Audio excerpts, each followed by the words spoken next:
Bismillahirrahmanirrahim. Assalamualaikum warahmatullahi wabarakatuh. Alhamdulillahi ala ihsani wa syukran lahu ala taufiqihi wa amtinani. Asyhadu an la ilaha illallah wahdahu la syarika lah ta'ziman li sya'nihi wa asyhadu anna Muhammadan abduhu wa rasuluhu da'iyan ila ridwanihi. Allahumma salli alaihi wa ala alihi wa sahbihi wa ikhwani, amma ba'd. Sebelum kita lanjutkan pembacaan buku Tazkiyatun Nafs ini, kami ingin menyampaikan taqabbalallahu minna wa minkum. Mudah-mudahan Allah Ta'ala menerima segala kebaikan yang telah kita laksanakan, terutama di bulan suci Ramadan yang telah berlalu. Dan mudah-mudahan Allah mengampuni segala dosa dan kesalahan kita, dan kelak Allah Ta'ala kembali mempertemukan kita dengan bulan Ramadan di tahun yang akan datang. Amin ya rabbal alamin. Nah, kita lanjutkan kembali pembahasan mengenai 4 racun hati yang berbahaya. Kita telah membaca 2 racun hati yang sebelumnya, yaitu banyak berbicara dan banyak memandang.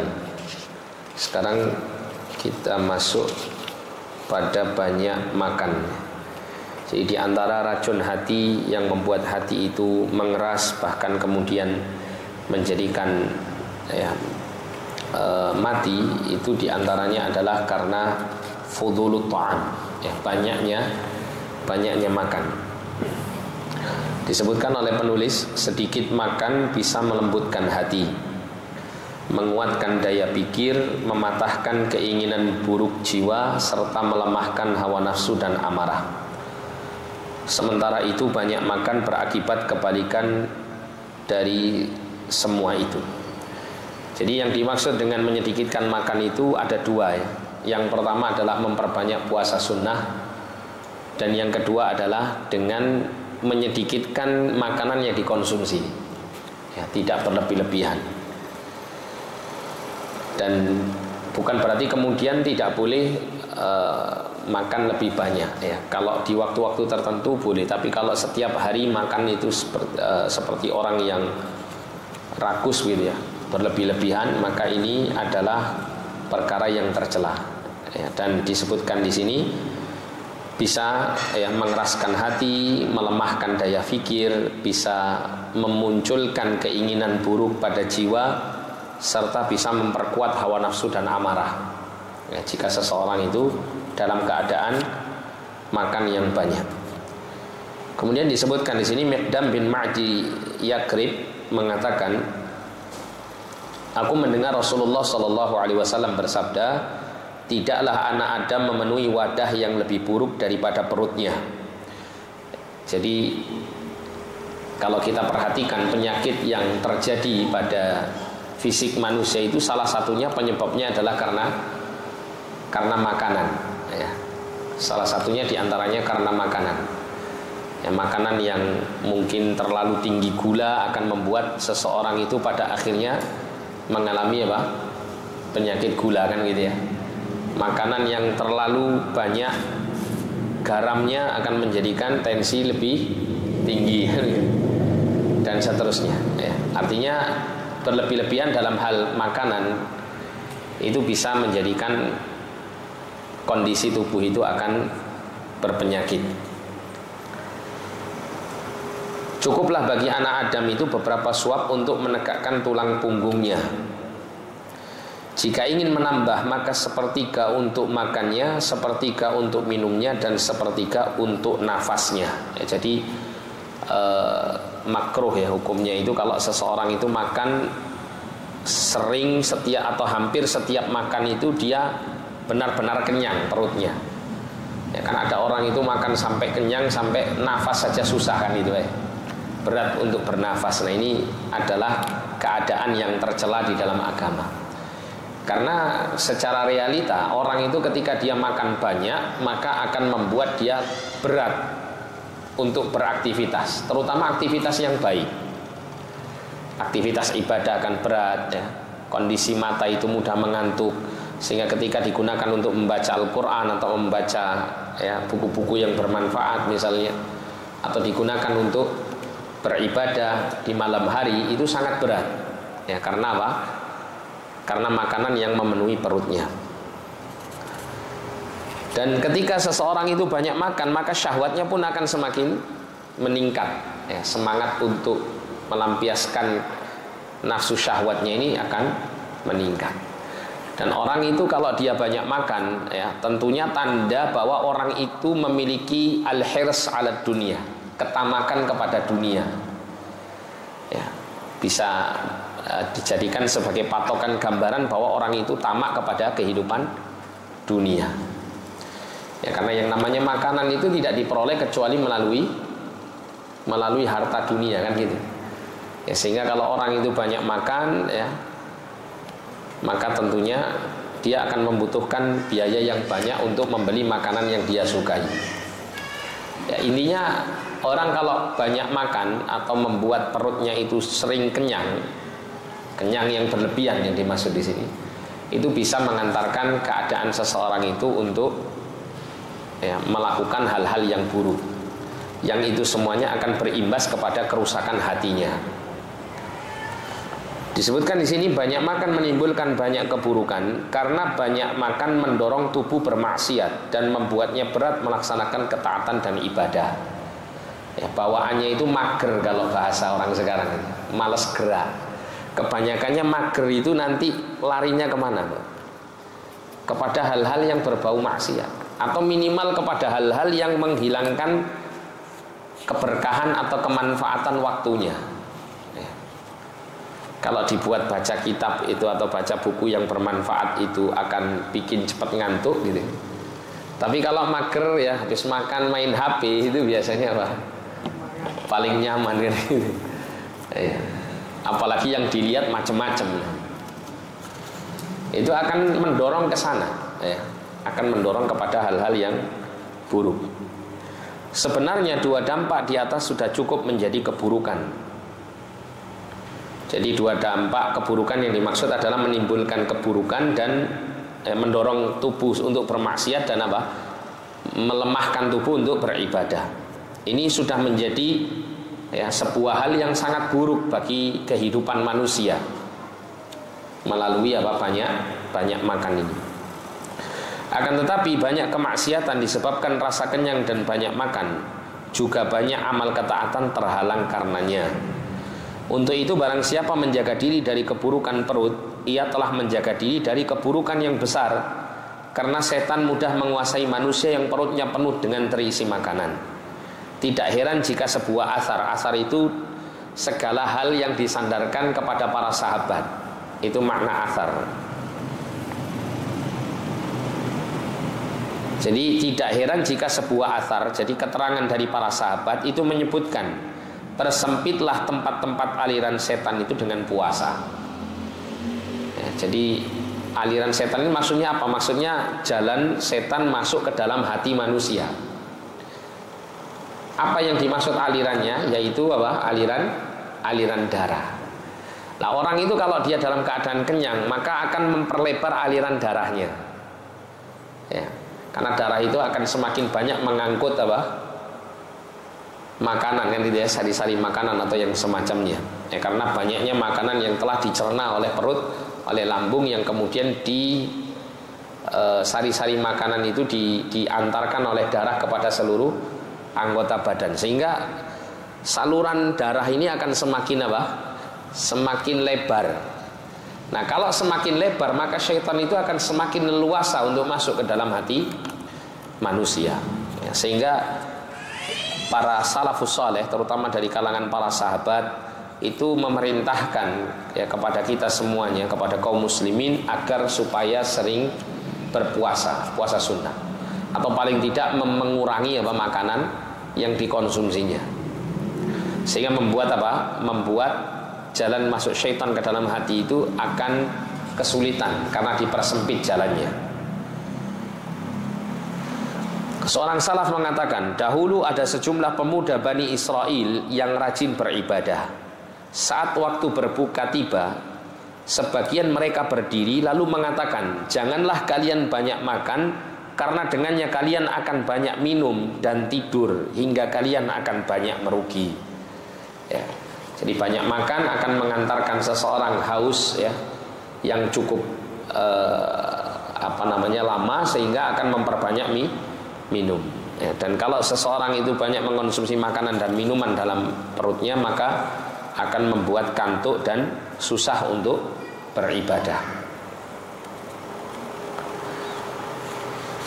Nah, ini sangat berbeda dengan kondisi kita ya. Ketika kita kemarin Ramadan pas berbuka itu kan segalanya masuk ya, makanan bermacam-macam bentuk dan rupanya itu kita nikmati ya. Bahkan setelah kita merasa kenyang ya, setelah sholat maghrib kita melanjutkan makan yang lebih besar ya, semakin memperkenyang perut kita dengan makanan-makanan tersebut. Padahal sebelumnya berpuasa itu adalah dalam rangka untuk mengendalikan syahwat makan salah satunya. Artinya harusnya kalau bisa mengendalikan syahwat makan, maka ketika diperbolehkan makan itu pun juga dikendalikan kan gitu ya. Tapi justru itu sebuah keadaan, yaitu kemerdekaan ya, kemerdekaan syahwat untuk melampiaskan kesenangan di dalam makan. Dan fudulut ta'am ini ya, ini banyak menimpa ya, manusia ya. Dan termasuk cobaan yang susah, cobaan yang sulit ya, orang itu kan ada yang sulit sekali untuk berpuasa ya. Salah satunya saya ini termasuk yang susah untuk puasa sunnah ya. Jadi tidak mudah. Tapi kalau seseorang itu bisa melatih dirinya di dalam hal ini, maka ini akan bisa memberikan kemanfaatan yang besar ya, terutama bagi hati dan jiwanya. Sebagaimana diketahui, Rasulullah dan para sahabat sering kali lapar. Ini yang terjadi pada mereka ya.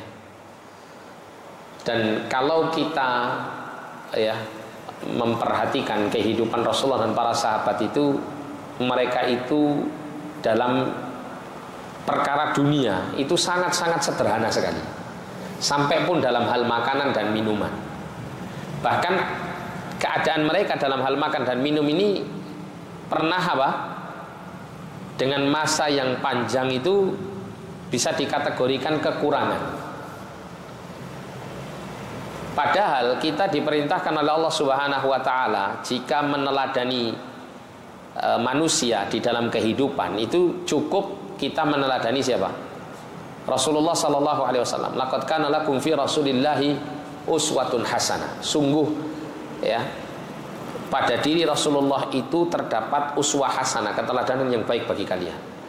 Di situ kalau Anda perhatikan ayatnya berbunyi fi Rasulillah. Ya, laqad kana lakum, sungguh adalah bagimu, fi Rasulillah, pada Rasulullah sallallahu alaihi wasallam, uswatun hasanah, keteladanan yang baik. Jadi dikatakan di situ fi Rasulillah. Jadi maksud fi Rasulillah itu mencakup keseluruhan peri kehidupan Rasulullah sallallahu alaihi wasallam. Allah tidak mengatakan laqad kana lakum fi, misalnya fi khuluqi Rasulillah. Sungguh pada diri kalian terdapat keteladanan yang baik pada akhlaknya Rasulullah. Tidak begitu.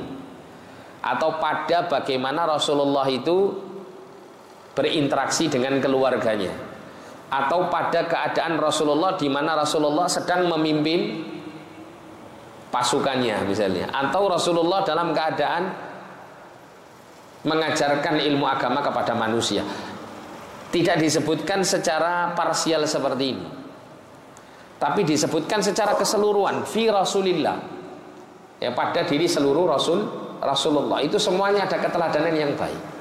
Termasuk juga ketika Rasulullah dalam keadaan lapar, dalam keadaan banyak mengosongkan perutnya. Ini termasuk keteladanan yang akan mendatangkan kemanfaatan yang baik bagi kehidupan. Memang mengesankan orang kalau banyak lapar itu kan tidak nyaman kan gitu ya. Namanya orang itu seneng itu ketika dia banyak makan, karena banyak makan itu berarti merasakan kelezatan makanan yang bermacam-macam kan begitu. Ya, tapi Allah Subhanahu wa taala justru memilihkan kehidupan Rasulullah itu yang bertolak belakang dengan hal ini.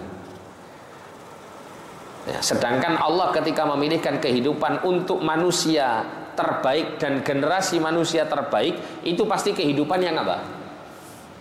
Yang pastinya terbaik. Karena mereka nanti akan dijadikan keteladanan di dalam hidup. Ternyata yang dipilihkan oleh Allah untuk kehidupan Rasulullah dan para sahabat, salah satunya adalah banyak ya kehidupan mereka itu dilalui dengan rasa lapar. Saya menunjukkan bagaimana rasa lapar ini sebetulnya akan memberikan kebaikan yang banyak. Kita baca di sini.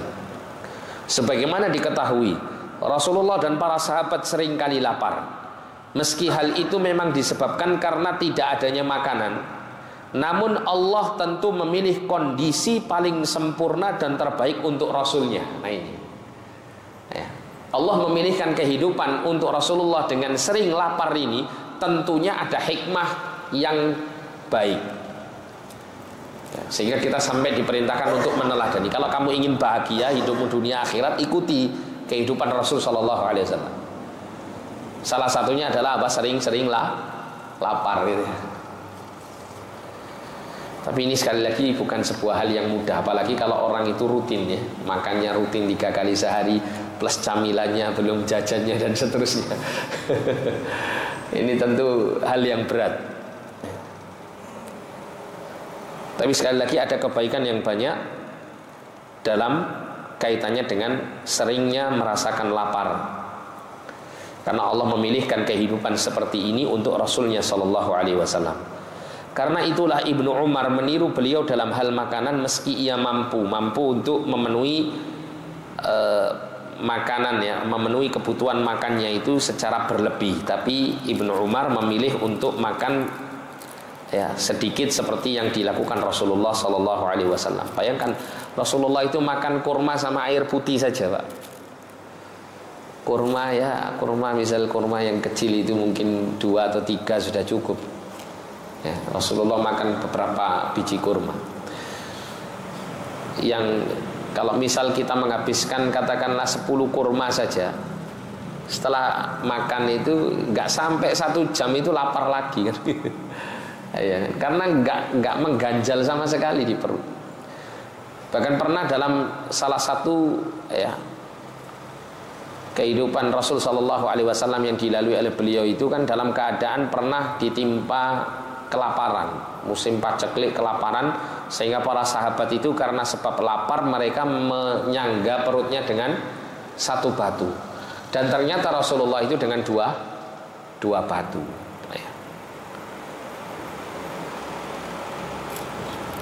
Tapi karena Rasulullah dan para sahabat itu terbiasa dengan rasa lapar, itu tidak membuat tubuh mereka itu kemudian melemah karenanya gitu ya.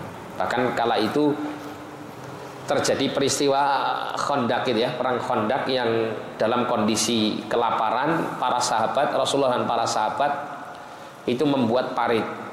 Ya, kita tahu yang namanya membuat parit, apalagi tanahnya seperti tanah di Jazirah Arabia yang keras. Kira-kira ya butuh waktu yang lama dan butuh kekuatan yang ekstra kan begitu ya. Kalau di masa sekarang enak pakai apa itu, Pak? Iya, pakai alat-alat berat itu, sehingga dengan waktu yang singkat ya, itu bisa dilakukan. Tapi kalau di masa dahulu tanahnya Jazirah Arab ya, di Arab itu tanahnya itu kalau yang kering itu keras sekali ya, lumayan keras gitu, kayak cadas-cadas batu-batuan. Itu tentunya apa? Membutuhkan kekuatan yang besar. Bahkan kala itu kan ada sebuah peristiwa terjadi, ada sebuah bongkahan batu yang besar yang para sahabat itu tidak kuat untuk memukulnya, memecahkannya. Maka kemudian Rasulullah SAW yang memecahkannya dan pecah. Kekuatan Rasulullah melebihi kekuatan manusia pada umum. Dan kala dipukul ya, batu yang besar itu saking kerasnya besi yang mengenai permukaan batu itu kemudian mencipratkan cipratan api. Yang kala itu Nabi ketika muncul cipratan api itu ditampakkan oleh Allah Subhanahu wa taala di hadapan Nabi itu bahwa kelak umat Rasulullah Sallallahu Alaihi Wasallam itu memiliki kekuasaan timur dan barat. Allah berikan kemenangan yang luar biasa. Ini kan juga sebagai bentuk motivasi dari Allah ya. Kala dalam keadaan susah menghadapi aliansi musuh-musuh itu yang akan menyerang kota Madinah dari kalangan di dalam itu ada orang munafik dan orang-orang Yahudi, sedangkan di luar itu ada orang-orang musyrikin dari kota Mekah dan beberapa aliansi musyrikin dari kabilah-kabilah yang lain. Itu kan sangat mengkhawatirkan sekali karena jumlah mereka yang banyak, kemudian diserang dari dua sisi kan begitu, sehingga mempersulit ya. Maka kemudian dengan saran Salman Al-Farisi dibuatlah parit untuk mempersulit musuh ketika masuk ke dalam kota Madinah ya, dalam keadaan kelaparan ya, Rasulullah dan para sahabat membuat parit itu.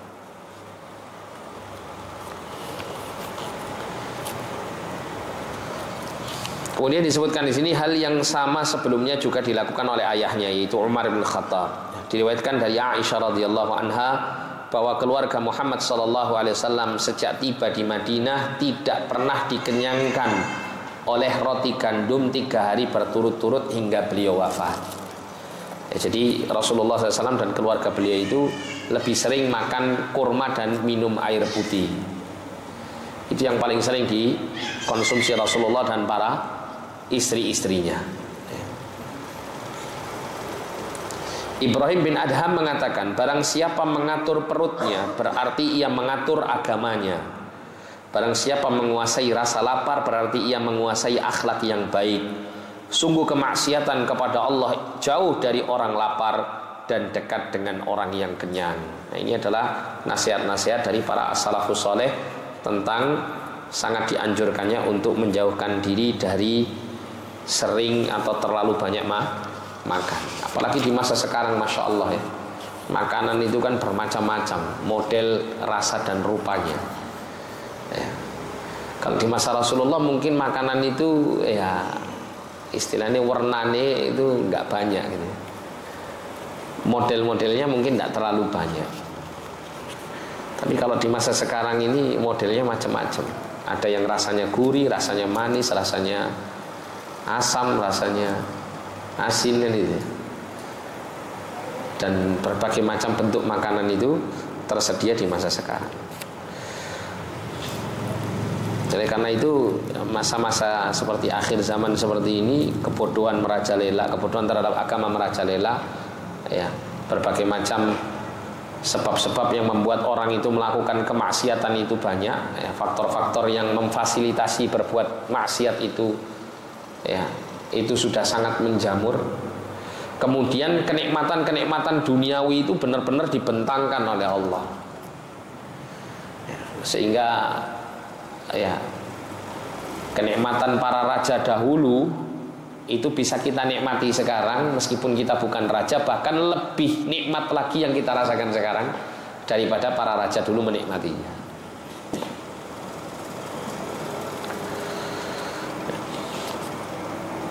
Nah, sehingga di masa-masa akhir zaman seperti ini nih, kalau seseorang itu terlena dengan kenikmatan dan kelezatan dunia ini, ya sudah akan ikut arus kepada keburukan, akan jauh dari agama dan Tuhannya ya. Tapi kalau orang itu ingat ya, orang itu tidak terlalaikan dengan kenikmatan duniawi ini dan segala fasilitas dunia yang melenakan ini ya, maka dia akan menjadi orang yang selamat ya.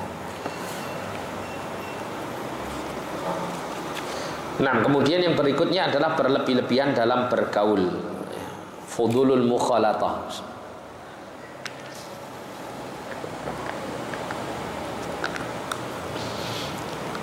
Nah, ini pun fasilitas di masa sekarang pun juga luar biasa, Pak. Sekarang itu kita bisa punya teman itu bisa mencapai ratusan, ribuan, bahkan jutaan teman hanya dengan apa? Menggunakan media internet, kan begitu. Sehingga kita akan memiliki banyak teman dengan berbagai macam model dan versinya. Sedangkan disebutkan dalam kitab ini, salah satu racun hati yang membahayakan itu adalah dengan banyak bergaul bersama manusia tanpa memperhatikan siapa yang menjadi kawan-kawan bergaulnya. Disebutkan di sini berlebihan dalam bergaul merupakan penyakit kronis yang berbahaya. Apalagi kalau koridor agama tidak diperhatikan sehingga bebas, ya. Seperti misalnya laki-laki dan perempuan bebas untuk berinteraksi. Nah, ini sudah keluar dari koridor batas syariat, sehingga akan banyak kerusakan yang timbul karenanya. Banyak ya tindakan-tindakan asusila yang terjadi, kezaliman berupa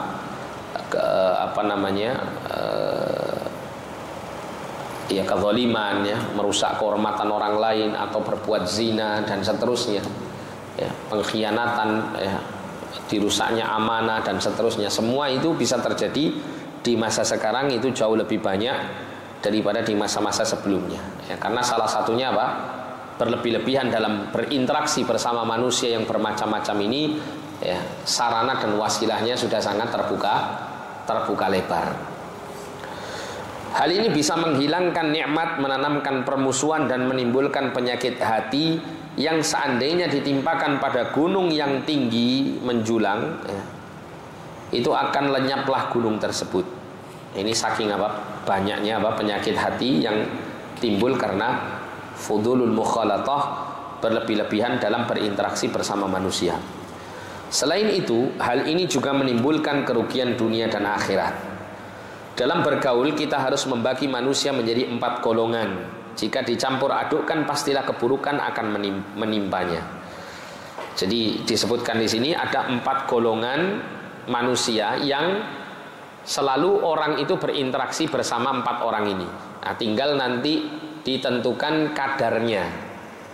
Kalau orang itu salah dalam menentukan dosis dan kadar dalam berinteraksi bersama 4 golongan manusia ini, yang mestinya pasti akan dilalui oleh kehidupannya, gitu ya, maka dia akan merugi, akan rusak dunia akhiratnya.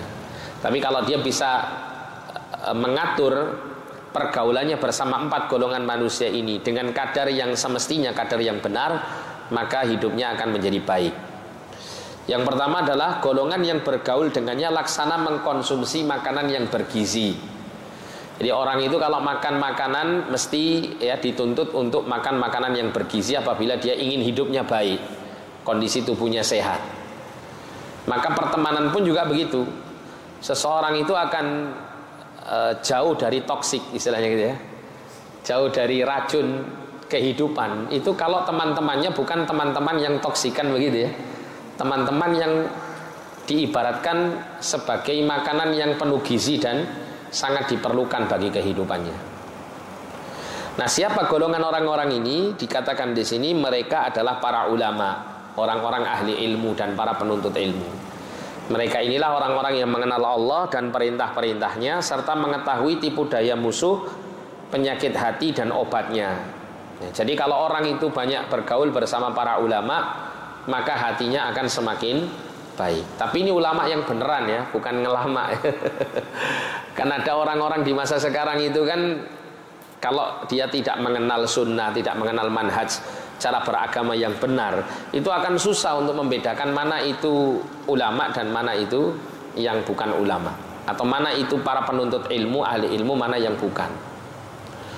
Ya, bahkan wala'iyadzubillah di masa sekarang itu dukun pun akan bisa dianggap sebagai seorang alim, kan begitu, akan jadikan rujukan di dalam beragama, ya. Makanya baru-baru ini muncul aliran apa itu yang hari rayanya lebih cepat, ya. Iya, kata yainya, saya sudah telepon sama Gusti Allah, kan gitu, ya. Ya, meskipun itu ungkapan dia, tapi kan pada akhirnya kan dia berkeyakinan bahwa Allah sudah memberikan petunjuk kepadanya bahwa hari raya itu jatuhnya lebih awal daripada yang seharusnya, kan. Dan ini yang mengikuti siapa? Banyak juga yang mengikuti. Ya, meskipun mungkin lokal warga sekitar situ, tapi kalau kita melihat pada kesesatan penyimpangan yang lain, juga banyak sekali yang orang itu tertarik kepada penyimpangan dan kesesatan seperti ini. Makanya di negeri kita ini paling marak, Pak ya. Ya, hal-hal yang seperti ini paling marak muncul ini. Nanti nggak beberapa lama ke depan mungkin akan muncul yang versi yang lain lagi ini. Ya, versi-versi yang aneh-aneh lagi yang lain-lainnya. Ya. Nah, disebutkan di sini mereka bersikap tulus kepada Allah, kitabnya, rasulnya, dan sesama manusia. Ya, bergaul dengan golongan seperti ini itu sangat menguntungkan. Apa keuntungannya? Hatinya akan terpenuhi dengan nutrisi. Dia akan mendapatkan ilmu yang manfaat, dia akan mendapatkan solusi dari masalahnya. Ya. Paling tidak minimal ketika dia bertemu atau berkumpul bersama orang-orang yang tergolong ahli ilmu dan para penuntut ilmu ini, itu akan menjadikan apa? Keinginan dia untuk bermaksiat itu terpalingkan karenanya. Akan berpaling jauh dari apa? Dari pikirannya. Dan dia akan tentunya akan bersama orang-orang ahli ilmu ini akan menyibukkan dirinya dengan hal-hal yang baik dan mendatangkan ya, kedekatan kepada Allah Subhanahu wa ta'ala. Kemudian yang kedua, golongan yang bergaul dengannya laksana mengkonsumsi obat yang dibutuhkan ketika sakit. Selama Anda sehat, ya, Anda tidak perlu bergaul dengan mereka. Sebenarnya ini kurang tepat ini ya.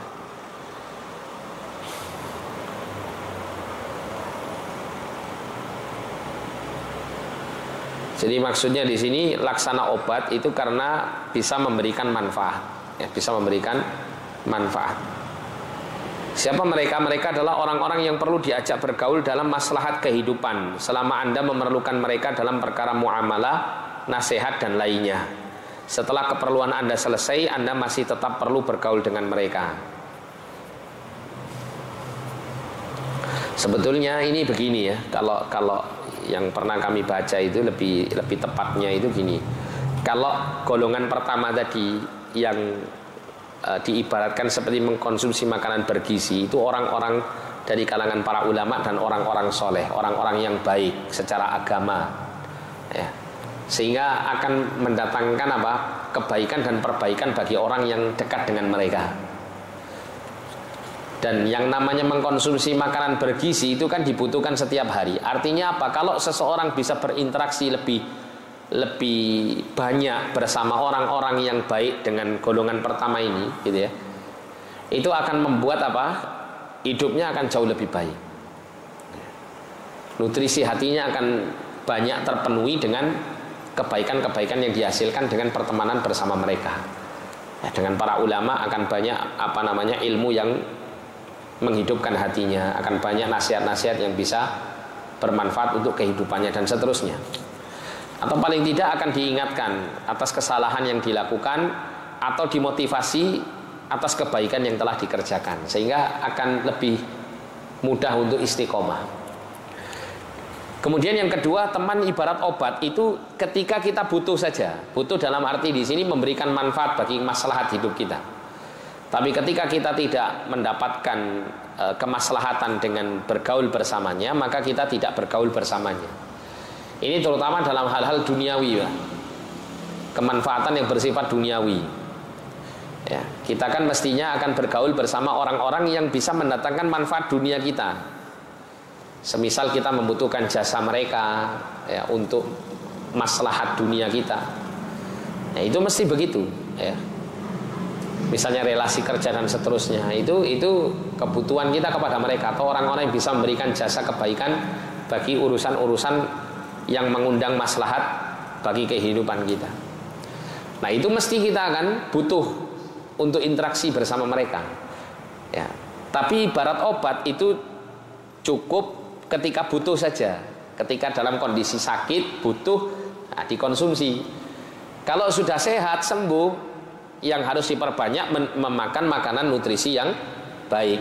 Tidak perlu banyak makan obat. Nanti kalau terlalu banyak maka justru akan membuat kemudorotan bagi dirinya.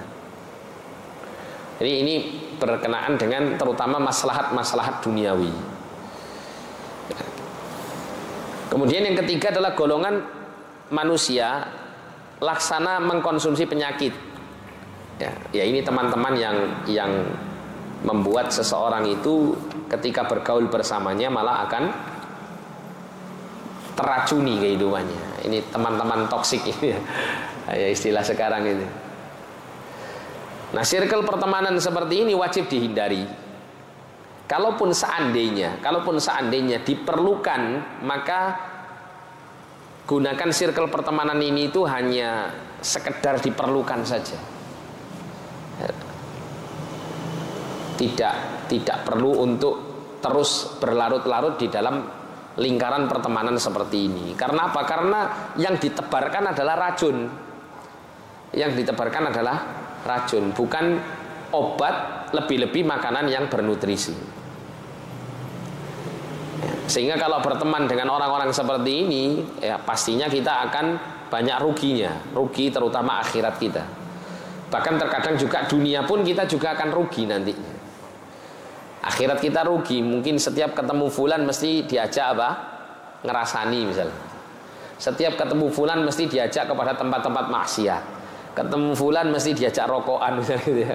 Ketemu fulan mesti diajak ya ke tempat-tempat yang menyesatkan ya. Diajak ke pengajian ternyata bukan pengajian tapi mengikuti aliran sesat misalnya. Ini teman-teman yang berbahaya.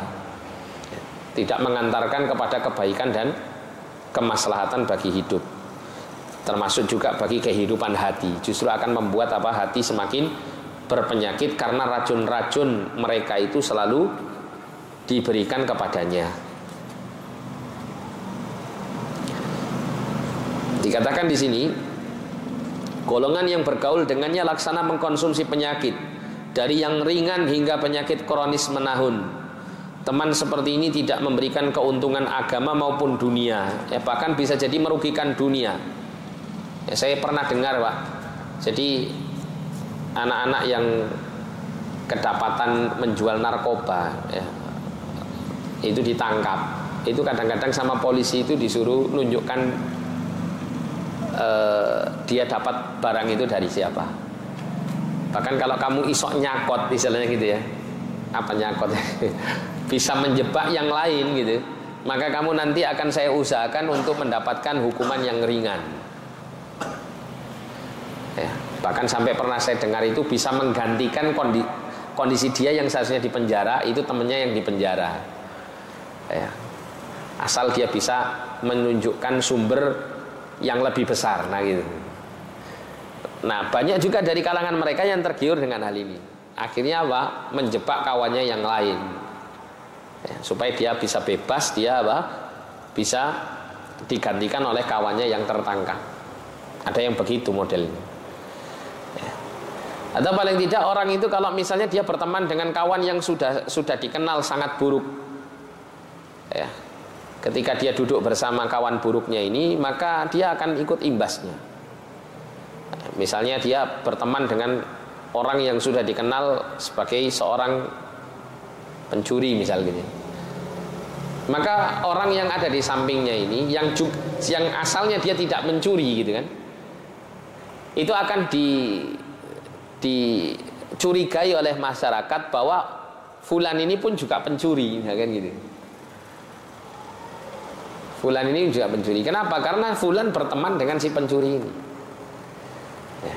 Nah sehingga tidak ada manfaat sama sekali bagi dunianya.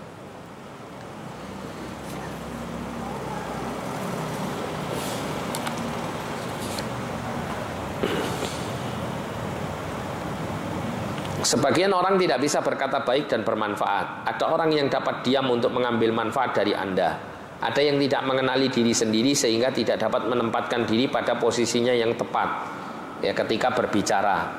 Perkataannya laksana tongkat yang memukul hati para pendengar ya, bahkan ia kagum dan bangga pada perkataannya. Ia berbicara dengan siapapun dan mengira dirinya laksana minyak kasturi yang mengharumkan majelis. Saat diam ia lebih berat dari sebongkah batu. Tidak ada yang dapat mengangkat atau menggesernya.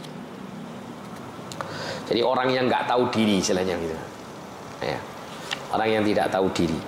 Orang seperti ini ada yang cukup kita pergauli sekedarnya saja Ya, dia misalnya suka ghibah ke orang lain, dia merasa bahwa dia menghibah orang lain itu karena layak dia untuk menghibah. Kenapa? Karena dia merasa lebih baik daripada orang-orang yang digibahi. Ya. Kan ada orang-orang seperti ini. Ya. Bahkan ada orang-orang yang hakikatnya dia melakukan kemaksiatan, seperti adu domba atau melakukan ya keburukan-keburukan dengan ucapan atau perbuatannya, tapi dia tidak merasa berbuat keburukan. Bahkan dia menganggap bahwa yang dia lakukan itu adalah bentuk perbaikan, seperti yang terjadi pada keadaan orang-orang munafikin itu. Wa idza qila lahum la tufsidu fil ardi qalu innama nahnu muslihun, kan begitu. Ketika dikatakan kepada mereka janganlah kamu melakukan kerusakan di atas muka bumi ini dengan berbuat maksiat, maka apa yang dikatakan oleh mereka, sesungguhnya kami ini hanya ingin melakukan perbaikan dengan perbuatan-perbuatan kami ini. Ya, jadi cara berpikiran mereka itu sudah terbalik. Kemaksiatan yang seharusnya dihindari karena mengandung kerusakan justru dianggap sebagai kebaikan yang memberikan perbaikan bagi kehidupan. Nah, orang seperti ini ya,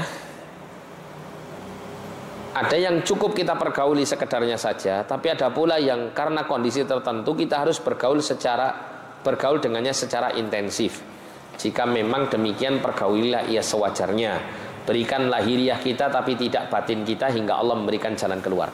Termasuk di sini adalah kawan-kawan yang mengajak untuk berbuat lalai. Ya.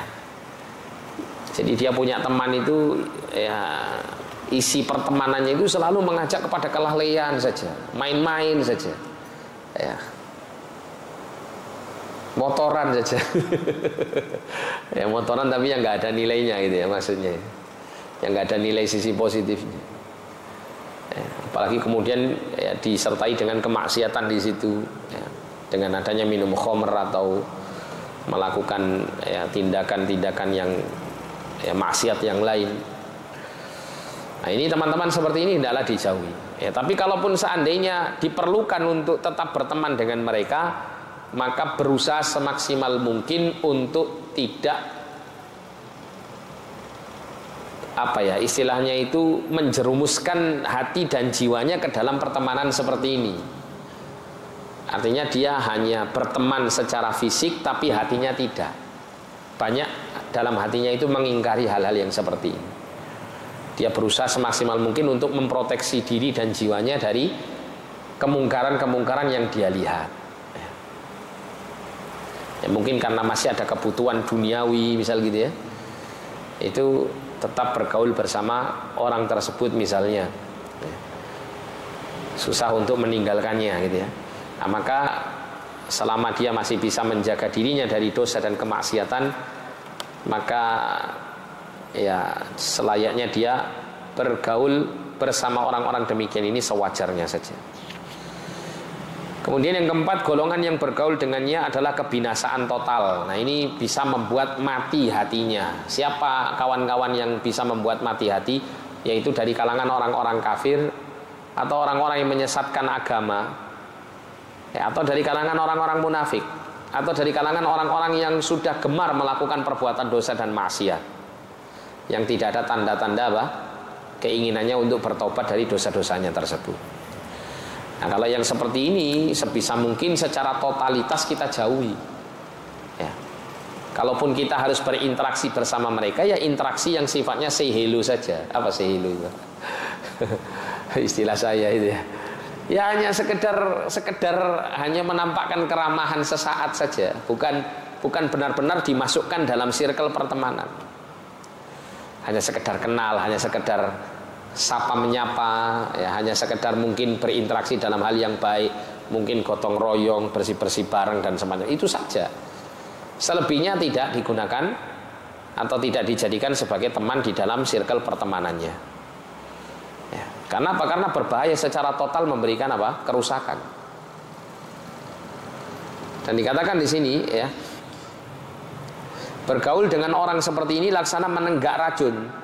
Jika seseorang tak sengaja menenggak racun ini, ia harus mendapatkan obat. Jika tidak, ia perlu diberi ucapan bela sungkawa. Maksudnya apa ya? Tinggal matinya kan gitu. Termasuk di sini adalah orang-orang yang dipenuhi syubhat-syubhat yang menyesatkan, terutama yang membuat orang itu ragu dari keimanan. Ya. Misalnya ada orang itu yang suka debat orang Islam ya atas syariat agamanya misal gitu, atau terus mengajak kepada aliran-aliran kesesatan yang dia yakini. Ya, misalnya ada orang golongan Syiah gitu ya, yang dijadikan teman buat dia, nah, itu dia akan mengajak temannya itu untuk mengikuti aliran sesatnya. Ya, atau perbuatan atau teman-teman yang memiliki perbuatan-perbuatan dosa besar seperti mencuri, membunuh, ya, atau minum khamr atau yang semacamnya ya, dosa-dosa besar. Atau teman-teman dari kalangan kaum musyrikin, orang-orang kafir. Ya, ini selayaknya dihindari dan dijauhi. Ya, kalaupun berteman bersama mereka sekedar pertemanan yang bukan sampai pada tingkatan apa? Kedekatan kepada mereka. Dikatakan di sini golongan ini jumlahnya banyak. Semoga Allah mempersedikit jumlah mereka. Mereka adalah para ahli bid'ah yang sesat. Mereka menghalangi manusia dari sunnah Rasulullah, mengajak untuk menentang sunnah. Ya, bagi mereka sunnah dianggap bid'ah dan bid'ah dianggap sunnah. Orang berakal tidak patut bergaul dengan mereka. Jika tetap bergaul maka akan ada dua kemungkinan, yaitu mati hatinya atau berpenyakit kronis hatinya. Ya, sehingga kecenderungan hatinya itu kepada hal-hal yang buruk. Ya. Contoh misalnya ya, golongan Syiah misalnya, orang itu awalnya memandang perbuatan zina itu perbuatan yang sangat keji dan kotor. Kalaupun seandainya seseorang itu sampai terjerumus ke dalam perbuatan zina karena syahwatnya yang tidak bisa dia tahan, paling tidak setelahnya dia akan bertaubat. Kenapa? Karena dia menganggap perbuatan zina adalah dosa besar. Tapi kalau kemudian dia berteman dengan orang-orang Syiah, kemudian dicekoki pemikirannya itu bahwa salah satunya ya, salah satu kesesatannya bahwasanya ya berbuat zina itu haram, tapi kalau nikah mut'ah tidak apa-apa. Nah, saya pernah baca pernyataan yang dusta ya, yang mereka buat-buat tentang keutamaan nikah mut'ah ini. Nikah mut'ah itu kawin kontrak itu. Ya. Jadi nggak harus ada wali mereka itu. Pernah saya baca itu di antara hadis yang mereka buat-buat sendiri ya, mengenai keutamaan mut'ah. Mereka mengatakan barang siapa yang mut'ah satu kali maka kedudukannya itu sama dengan kedudukan Husain bin Ali. Barang siapa yang mut'ah dua kali maka dia akan berkedudukan seperti Hasan bin Ali. Barang siapa yang mut'ah tiga kali maka dia akan berkedudukan seperti kedudukan Ali bin Abi Thalib. Dan barang siapa yang mut'ah 4 kali maka dia akan berkedudukan seperti kedudukan Rasulullah Sallallahu Alaihi Wasallam. Ya. Nah terus kalau 5 kali, 6 kali, 7 kali, ya. La ilaha illallah. Sehingga kemaksiatan yang awalnya itu diharamkan oleh Allah akan tampak bagi dia adalah sesuatu yang dihalalkan, bahkan didukung oleh syariat. Padahal syariat abal-abal kan begitu. Dan itu yang terjadi ya, saya pernah baca di sebuah buku, ada buku yang ditulis dulu itu, ada beberapa tokoh-tokoh agama di Indonesia yang istilahnya mereka berkumpul itu untuk menerangkan tentang kesesatan Syiah dan bersatu padu untuk menghalangi aliran ajaran Syiah itu masuk ke Indonesia. Sampai mereka bikin buku itu kompilasi ya, disusun oleh banyak orang. Nah salah satunya ada seorang dokter itu menulis pengalaman kisah hidupnya. Salah satu cerita yang diceritakan di situ itu seorang dokter ini pernah menemui seorang pasien wanita yang mengenakan pakaian yang menutup seluruh auratnya, hatta sampai bercadar dia. Pakaiannya menutup aurat, bercadar.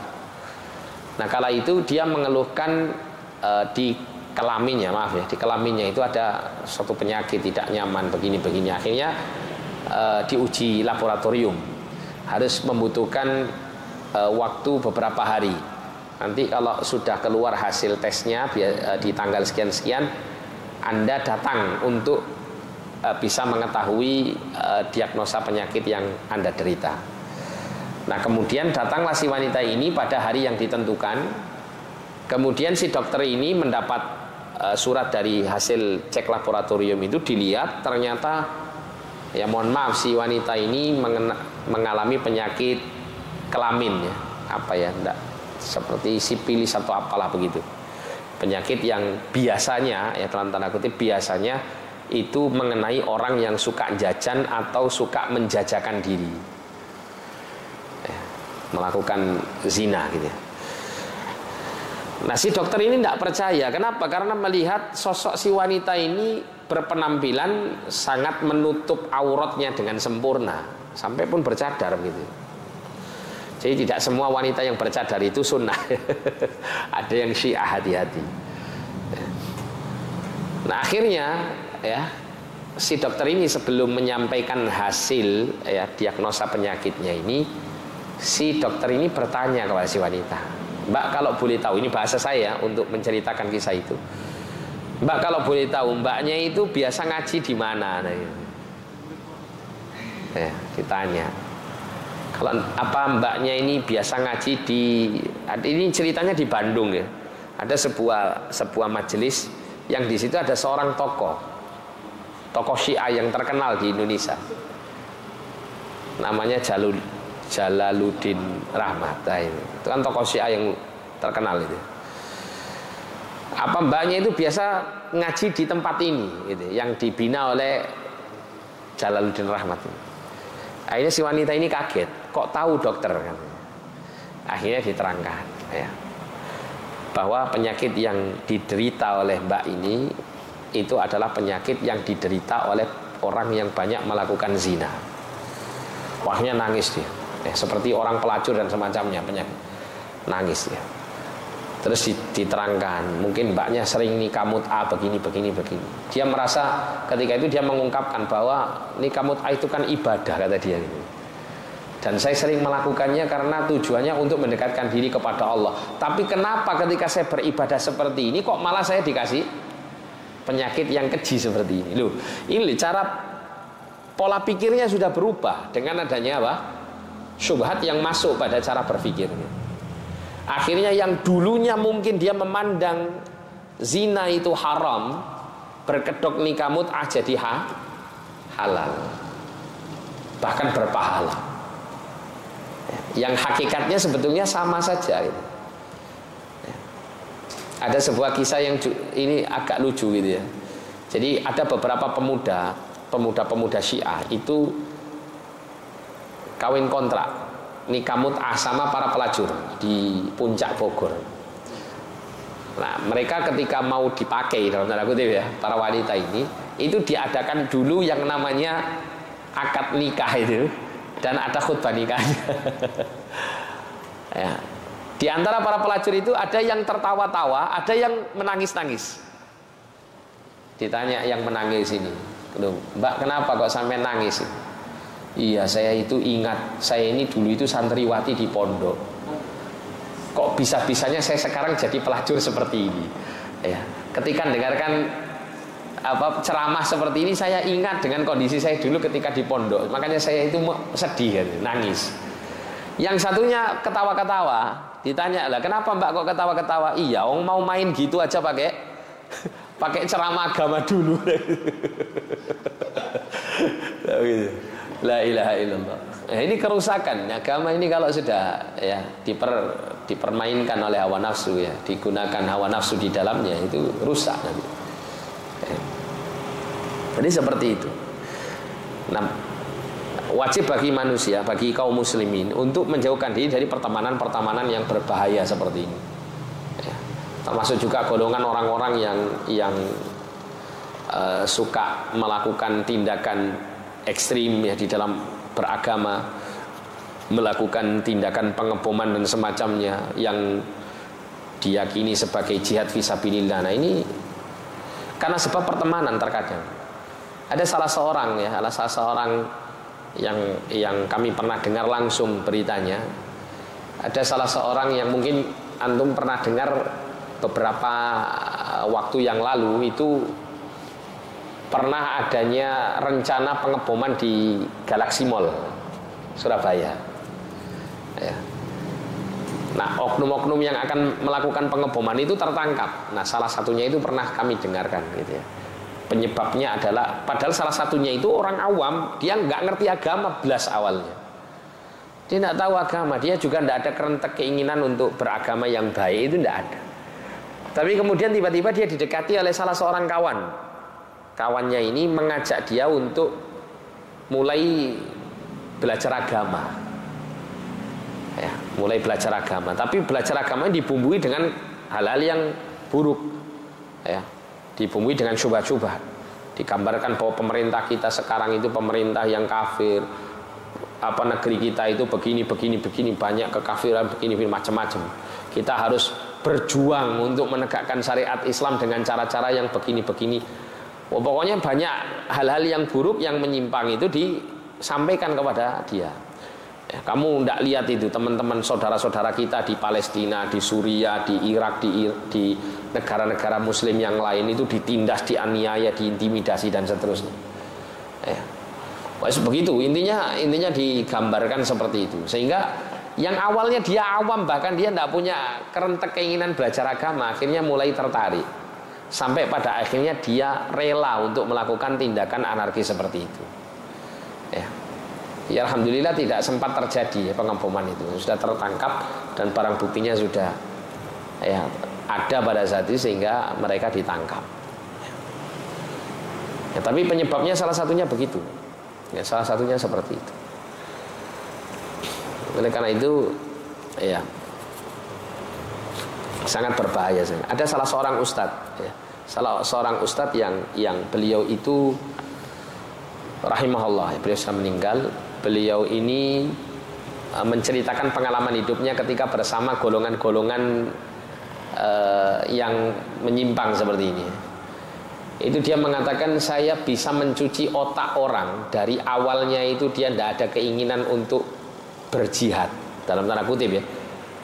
Kemudian dia rela untuk mengorbankan dirinya dalam hal bom bunuh diri. Itu saya bisa membuat dia itu semangat menginginkan untuk melakukan hal itu, hanya dibutuhkan mungkin beberapa waktu saja, 1 atau 2 jam saja duduk bersama orang itu untuk diskusi dan dialog. Sampai selihai itu untuk mencuci otak orang awam yang tidak mengerti agama. Ya. Tapi pada akhirnya kemudian beliau bertemu dengan para dai-dai sunnah, akhirnya ya berdialog bersama para dai-dai sunnah, penuntut ilmu sunnah ini di Australia kalau tidak salah waktu itu, sampai akhirnya kemudian dia bertobat dari penyimpangan pemikirannya. Padahal dia termasuk memiliki pangkat yang tinggi di golongan mereka gitu. Tapi karena hujah itu telah disampaikan ya, syubhat telah dihilangkan pada dirinya, maka pada akhirnya dia pun bertobat dan mengikrarkan diri keluar dari golongan yang semacam ini. Ya, sampai kemudian beliau dijadikan pembina di BNPT ya, Badan Nasional Penanggulangan Terorisme. Tapi beliau sudah meninggal dunia rahimahullah taala. Nah, wallahu a'lam bishawab. Insyaallah untuk gizi yang menghidupkan hati ini kita akan baca pada pertemuan yang akan datang biidznillah taala. Sampai sini mungkin ada yang mau ditanyakan sebelum ditutup, silakan.